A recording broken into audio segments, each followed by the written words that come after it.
ಎರಡು ಪ್ರತ್ಯೇಕ ಪ್ರಕರಣಕ್ಕೆ ಸಂಬಂಧಿಸಿದಂತೆ ಪುತ್ತೂರು ನಗರ ಪೊಲೀಸರು 3 ಮಹಿಳಾ ಆರೋಪಿಗಳನ್ನು ಶನಿವಾರ ಬಂಧಿಸಿ ಚಿನ್ನಾಭರಣಗಳನ್ನು ವಶಕ್ಕೆ ಪಡೆದುಕೊಂಡಿದ್ದಾರೆ.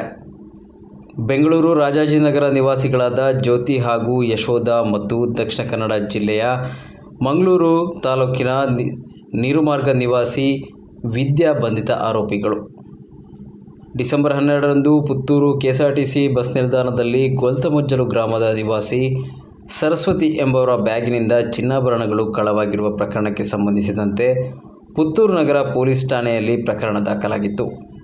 ಪ್ರಕರಣಕ್ಕೆ ಸಂಬಂಧಿಸಿ ರಾಜಾಜಿನಗರ ಬೆಂಗಳೂರು ನಿವಾಸಿಗಳಾದ ಜ್ಯೋತಿ ಹಾಗೂ ಯಶೋಧ ಎಂಬವರನ್ನು ದಸ್ತಗಿರಿ ಮಾಡಿ ಅವರಿಂದ ಕಳವಾದ 25,000 ಮೌಲ್ಯದ ಚಿನ್ನಾಭರಣವನ್ನು ವಶಪಡಿಸಿಕೊಂಡಿರುತ್ತಾರೆ.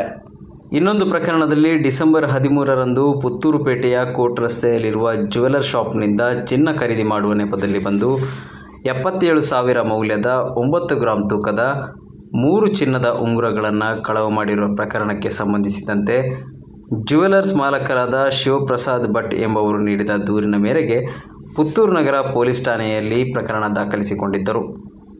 ಪ್ರಕರಣಕ್ಕೆ ಸಂಬಂಧಿಸಿ ಆರೋಪಿ ಮಂಗಳೂರು ನೀರುಮಾರ್ಗ ನಿವಾಸಿ ವಿದ್ಯಾ ಎಂಬವರನ್ನು ದಸ್ತಗಿರಿ ಮಾಡಿ ಕಳವಾದ ಒಟ್ಟು 77,000 ಮೌಲ್ಯದ ಚಿನ್ನಾಭರಣವನ್ನು ವಶಪಡಿಸಿಕೊಳ್ಳಲಾಗಿದೆ.